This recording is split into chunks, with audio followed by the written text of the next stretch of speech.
Hey, look what happened. Is this crazy? Donald Trump has been elected to a second term as president, defeating a resurgent Democratic nominee in Vice President Kamala Harris. People are unhappy with the direction of the country and they wanted a change. They wanted something different, and Trump was that something different. Trump, who was nearly cast aside by his own party following the January 6th Capitol riot, is the first felon to become president-elect. Guilty on all 34 felony counts. What we saw in the last 4 years is probably the groundwork and execution of the greatest political comeback in American history. Here are the moments that defined Trump's return to the White House. America's comeback starts right now. I remember being at Trump's third campaign announcement. There were virtually no sitting Republicans attending. His own children declined to attend. He really had been abandoned and left for dead.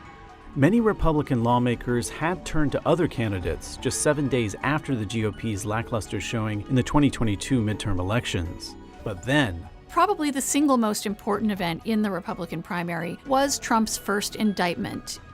Trump was indicted 4 times after leaving office. Prosecutors accused the president of trying to overturn the 2020 election, knowingly holding on to classified documents, and paying off a porn star to benefit his campaign.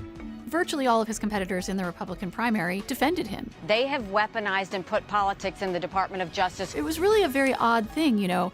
If you're a political candidate and you're criminally indicted, most people would say that's not a good thing for your campaign. But because almost none of his political opponents wanted to capitalize on that fact, each indictment became more and more strengthening to Trump's candidacy.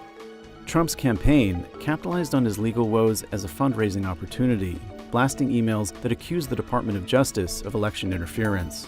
In late May, when Trump was convicted in New York State court of 34 counts of falsifying records to cover up hush money payments, his campaign raked in a record $34.8 million in small dollar donations.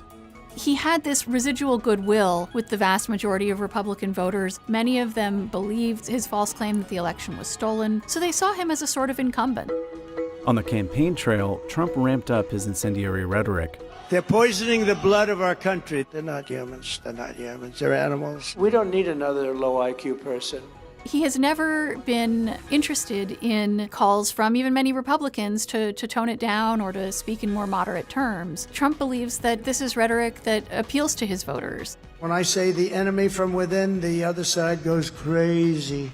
The Trump campaign has really honed in on 2 issues: immigration and the economy. I remember being in Michigan and Wisconsin, and I'd ask people at his rallies, what's the most important issue to you? And they would say, the border. Trump was very effective in getting that message across to voters and making them fear migrants. They're eating the dogs, the people that came in. They're eating the cats. They're eating the pets. Trump's previous campaigns were sort of marked by this sense of disarray and disorganization. The ground game, as we call it, where they go and knock on doors and hand out pamphlets and physically go out there and get teams moving. It always paled in comparison to Democrats.